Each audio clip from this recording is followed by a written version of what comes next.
Estamos estudando o livro de Ruth.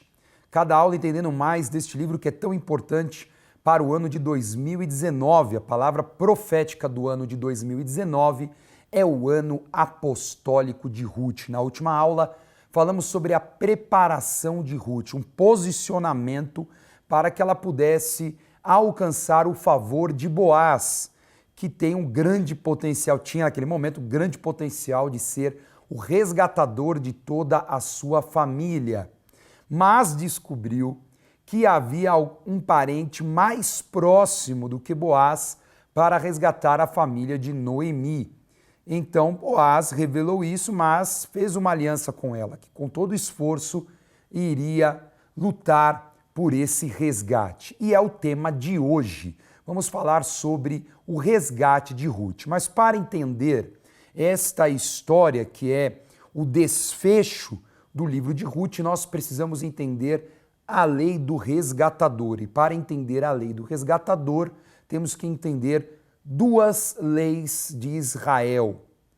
Duas leis que faziam parte de toda aquela constituição que Deus deu a Moisés no Monte Sinai e que boa parte praticada até hoje pelos judeus. Então, vamos ler a primeira lei, que é a lei do levirato. Deuteronômio 25, versículo 5 diz assim: Se irmãos morarem juntos e um deles morrer sem filhos, então a mulher do que morreu não se casará com outro estranho, fora da família.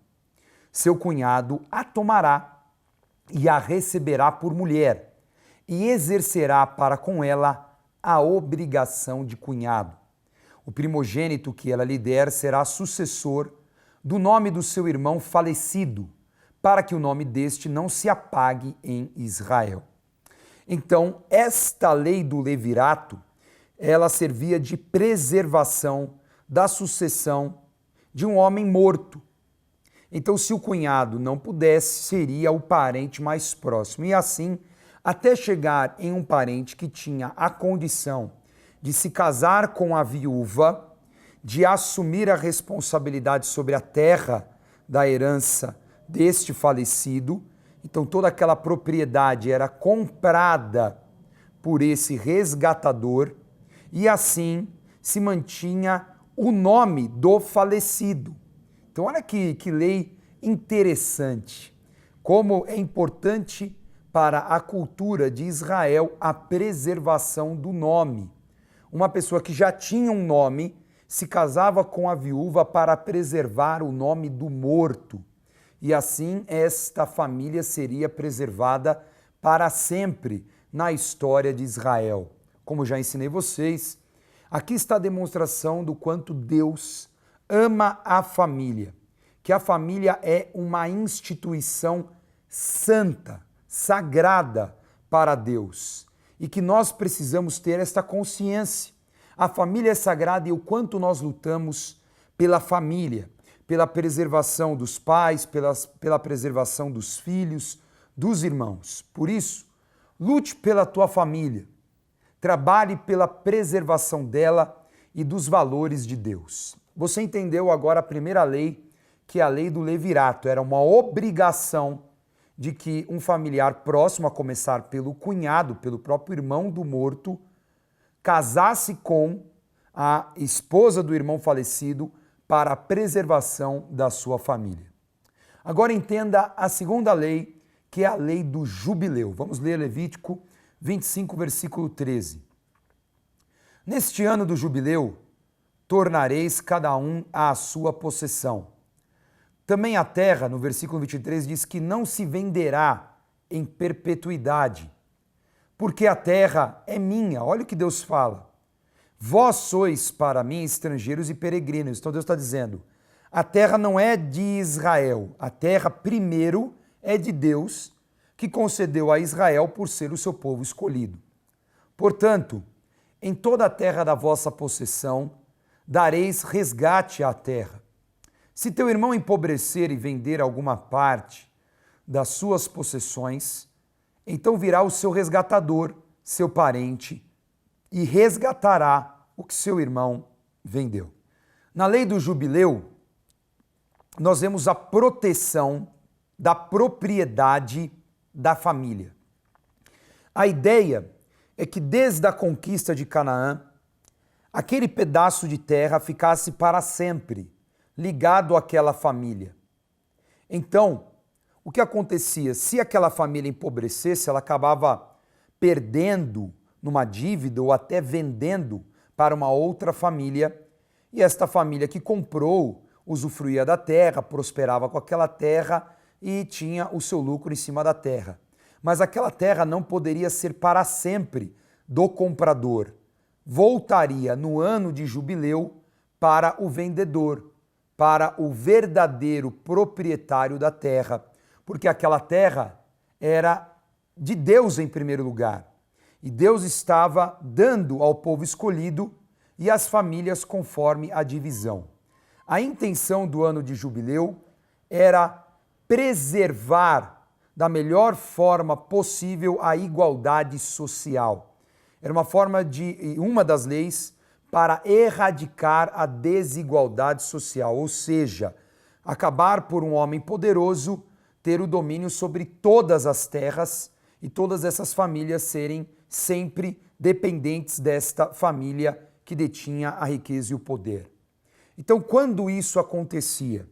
Este capítulo explica que a cada 7 anos se cumpria um ciclo.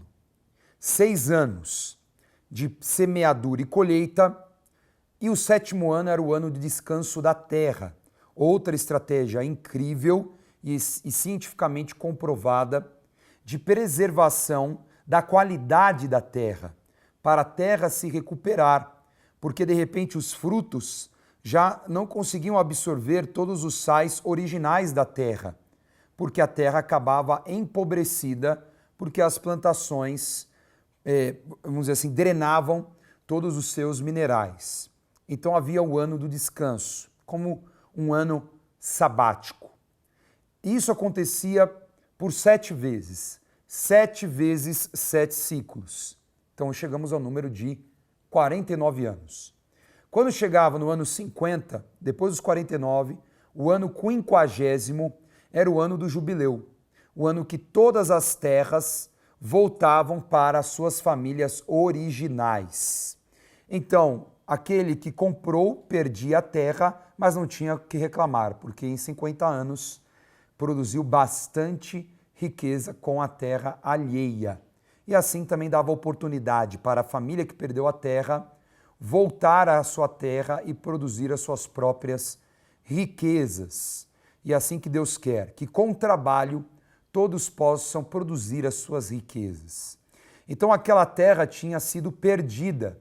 Não sabemos o motivo, se foi uma venda, se foi, vamos dizer assim, um uso capião, mas aquela terra, ela estava com uma outra pessoa.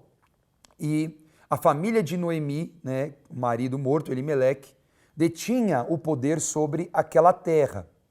E a única forma daquela terra ser recuperada era por um resgatador, um parente próximo, que ao se casar com a mulher do morto, também poderia comprar aquelas terras, e assim aquela terra voltava também a preservar o nome daquele que morrera, voltava ali a ser da família daquele que morrera. Então nós falamos de 2 leis importantes, Levirato e Jubileu, que explicam a lei do resgatador, que explicam a importância da figura do resgatador na história de Israel e na preservação da família e de suas propriedades. Resumindo, o parente resgatador ele poderia fazer uma recuperação judicial, que era assistir nos julgamentos, poderia fazer uma recuperação econômica, que era a recuperação da propriedade, e poderia também até uma recuperação humana, é uma coisa meio estranha o que eu vou falar, mas naquela sociedade tribal ele poderia vingar, né, a família do irmão assassinato, do parente assassinado. Por isso que também a lei de Israel para, vamos dizer assim, conter essa violência da vingança, mandava ter cidades refúgio para esses assassinatos, tá? Para os assassinos. Então vamos continuar agora fechando a história, o ciclo de Ruth, já entendemos as leis, como esta lei foi praticada. E Boaz era um parente com a condição de ser resgatador de Ruth e de Noemi. Mas Boaz disse, há um parente mais próximo, mais chegado, e que eu tenho que convencê-lo a desistir do negócio, porque ele pode se casar com Ruth e comprar este terreno. Então eu tenho que convencê-lo e assim ter o direito de ser o resgatador por desistência do mais próximo a se casar com Ruth e comprar a terra de Elimeleque e Malom. Perfeito? Vamos ler então Ruth 4, versículo 1 diz assim. Boaz subiu à porta da cidade e assentou-se ali. Eis que o resgatador de que Boaz havia falado ia passando, então lhe disse, ô fulano, chega-te para aqui e assenta-te. E ele se virou e se assentou. Então Boaz tomou 10 homens dos anciãos da cidade e disse, assentai-vos aqui, e assentaram-se. Esses eram as testemunhas. Então, vamos parar só um pouquinho para vocês entenderem. Primeiro, o lugar onde as pessoas mais se reuniam para fazer negócios, discussões políticas, julgamentos, era exatamente em frente à porta de entrada principal da cidade, que normalmente tinha os seus muros ou suas muralhas. Então, quando você entrava numa cidade, naquela época, tinha como que uma grande praça, vamos dizer assim, um grande espaço aberto, ao redor os comércios, as casas, os prédios políticos, e nesse ambiente ali eles julgavam, eles discutiam questões políticas, eles faziam os seus comércios. E isso até a Idade Média. Você pega aí qualquer seriado de Idade Média, Idade Antiga, você percebe isso. A pessoa entra pela porta, já vê ali comércio, já vê ali uma grande praça. Então, nesse lugar estratégico, Boaz sabia que iria encontrar este parente resgatador, ali ou fazendo negócios ou fazendo política. Então, o que ele faz? Ele chama para um diálogo público e chama mais 10 anciãos, homens que tinham muito respeito e autoridade sobre o povo para servirem de testemunhas. E ali começa então uma negociação, uma discussão sobre quem vai comprar a terra de Elimeleque e também ser o resgatador desta família. Então disse Boaz ao resgatador, aquela parte da terra que foi de Elimeleque, nosso irmão, Noemi, que tornou da terra dos Moabitas, a tem para a venda. Resolvi, pois, informar-te disso e dizer-te, compra na presença destes que estão sentados aqui e na de meu povo. Se queres resgatá-la, resgate-a. Se não, declara-me para que eu saiba, pois outro não há senão tu que a resgate, e eu depois de ti. Respondeu então o homem, eu a resgatarei. Diz, porém, Boaz, no dia que tomares a terra da mão de Noemi, também a tomarás da mão de Ruth, a Moabita, já viúva, para suscitar o nome do esposo falecido sobre a herança dele. Então disse o resgatador, para mim não a poderei resgatar, para que não prejudique a minha. Redime tu o que me cumpria resgatar, porque eu não poderei fazer. Olha só que interessante nessa negociação. Claro, depois no ano de jubileu, aquela terra comprada voltaria para a família de Noemi, para a família de Elimeleque. Mas ele poderia comprar, era o direito dele por ser um resgatador, ter aquela terra e usufruir dela. Agora, quando Boaz, com artimanha, fala, olha, tudo bem, mas você tem uma situação. Ruth é a mulher do proprietário da terra que morreu. E você terá que casar por obrigação com ela, pela lei do levirato. E essa é uma mulher moabita. Naquele momento ele falou, não, para mim não é negócio vantajoso, porque eu quero a terra, mas eu não quero casar com a moabita. Eu não quero ter filhos dela, eu não quero dividir herança com os filhos dela. Então ele desiste do negócio. E aqui é muito interessante uma regra. Os interesseiros que se aproximam, eles querem o recurso, mas eles não querem a aliança. Você consegue discernir quem está com você por interesse e quem tem realmente uma aliança com você. Então aquele homem não queria ter uma aliança com Ruth, com a família de Elimeleque. Queria o recurso, queria o terreno. Mas Boaz tinha aliança com Ruth. Então a história de Ruth, que fala sobre fidelidade, fala também sobre aliança. A fidelidade na aliança. Então a história começa com a aliança de Ruth e Noemi e termina a história com a aliança de Boaz com Ruth. Então, neste ciclo de aliança, há uma obra poderosíssima de resgate, de restauração de uma família que tinha sido destruída por escolhas erradas. Vamos continuar o texto, diz assim: Este era outrora o costume em Israel quanto a resgates e permutas. O que queria confirmar qualquer negócio, tirava o calçado e o dava ao seu parceiro, e assim se confirmava negócio em Israel. Disse, pois, o resgatador a Boaz: Compra tu, e tirou o calçado. Então Boaz disse aos anciãos e a todo o povo: Sois hoje testemunhas de que comprei da mão de Noemi tudo o que pertencia a Elimeleque, a Quilion e a Malom. Então, só um detalhe. Olha como era feito o negócio, a confirmação do negócio. Não existia, assim, um documento legal que você assinava, reconhecia a firma e aquilo era comprovado como um documento legítimo, como nós praticamos hoje. Naquela época, tinham que ter as testemunhas, então era um grande grupo, diante de todo o povo, o negócio era firmado. E para confirmar o negócio, eles trocavam calçados. Aquele calçado era como uma garantia. A pessoa levava para casa o calçado do outro. E o calçado representava exatamente um bem, além de ser um bem muito pessoal, porque era do tamanho do pé do indivíduo, também representava possessão, porque nós colocamos o pé sobre as possessões. Então, a palavra fala, Deus fala, ó Josué, onde você colocar a planta dos teus pés, ali será a sua herança. Então, havia uma representatividade muito forte em trocar calçados, né? O calçado passou como marco, né? Estabeleceu ali o domínio.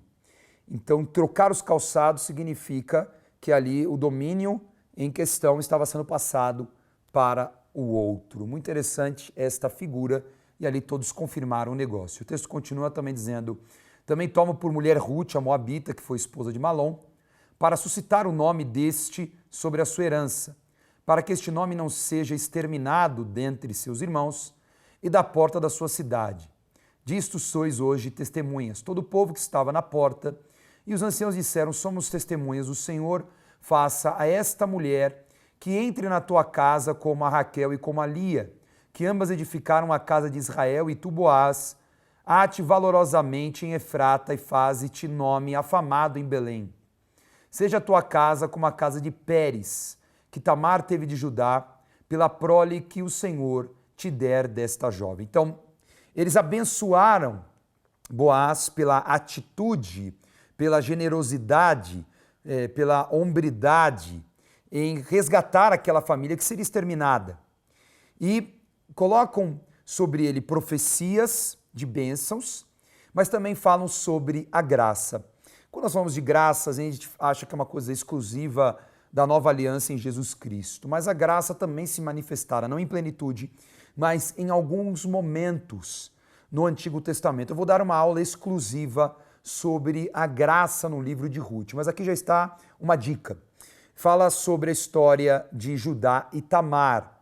Depois leia Gênesis 38, que Judá também acabou indiretamente trabalhando a lei do levirato, né, na circunstância da história, e Tamar, que era uma filha de um cananeu ali, né, ela acabou também tendo filhos de Judá, que era um israelita. Então vemos na genealogia de Jesus Cristo dos Reis, mulheres estrangeiras que fizeram parte da formação da linhagem, da dinastia dos reis de Israel, sendo que a lei de Moisés determinava que o povo de Israel não casasse com nenhum estrangeiro. Mas aqui está a graça para falar que Jesus Cristo perdoou os pecados, os erros, e que ele veio para todos. Na antiga aliança, o povo exclusivo era Israel, mas agora todo aquele que crê em Jesus passa a ser povo de Deus. Então nós vemos aqui a graça, incluindo todos que têm aliança com Deus. Então aqui o exemplo de Tamar é dizer que Ruth também, como Tamar, como Raabe, mulheres que não tinham direito, mas que agora faziam parte da bênção e do povo escolhido de Israel. Perfeito? Ok, vamos ler agora versículo 13. Assim, tomou Boaz a Ruth, e ela passou a ser sua mulher, coabitou com ela, e o Senhor lhe concedeu que concebesse e teve um filho. Então as mulheres disseram a Noemi: seja o Senhor bendito, que não deixou hoje de te dar um neto que será resgatador, e seja afamado em Israel o nome deste, ele será restaurador da tua vida e consolador. Olha essas palavras: resgatador, restaurador e consolador. Da tua velhice, pois tua nora que te ama o deu à luz, e ela te é melhor do que 7 filhos. Noemi tomou o menino e o pôs no regaço e entrou a cuidar dele. As vizinhas lhe deram nome, dizendo: a Noemi nasceu um filho, e lhe chamaram Obed. Este é o pai de Jessé, pai de Davi. Então nós temos um detalhe precioso da graça no Antigo Testamento, e para nós, na Nova Aliança, Jesus Cristo é o nosso resgatador. Essa é a grande conexão dessa história. Quem é o resgatador da humanidade? Jesus. Jesus nos deu o direito de sermos filhos, de sermos família da fé, de termos a prosperidade de Israel, a possessão de Israel, e de ser o nosso resgatador, restaurador e consolador. Exatamente através desta linda história, vemos a manifestação do amor de Deus e de Jesus Cristo com os seus filhos e com todo aquele que crê. Todo aquele que crê é resgatado, restaurado e consolado. E você em casa, você crê? Você entregou a tua vida para Jesus? Você crê que Ele é o teu Senhor e o teu Salvador? Sendo assim, você tem direito a todas as promessas e bênçãos do Antigo Testamento. Já teve gente que me perguntou por que o Antigo Testamento está na Bíblia, se para nós o mais importante é a graça e a salvação de Jesus Cristo.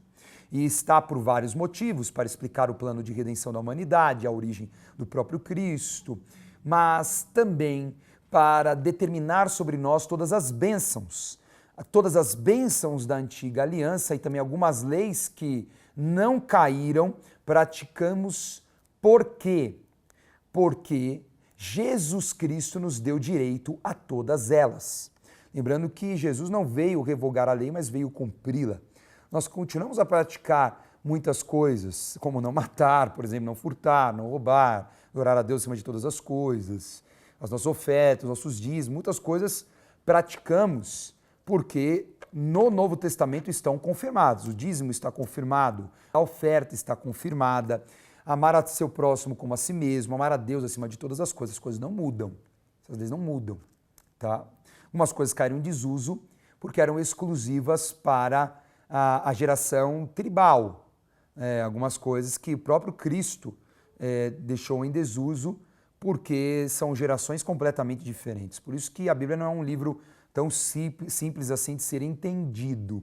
Muitas vezes mal interpretado e manipulado. A Bíblia tem que ser revelada e entendida através do Espírito Santo de Deus e de seus profetas. Perfeito?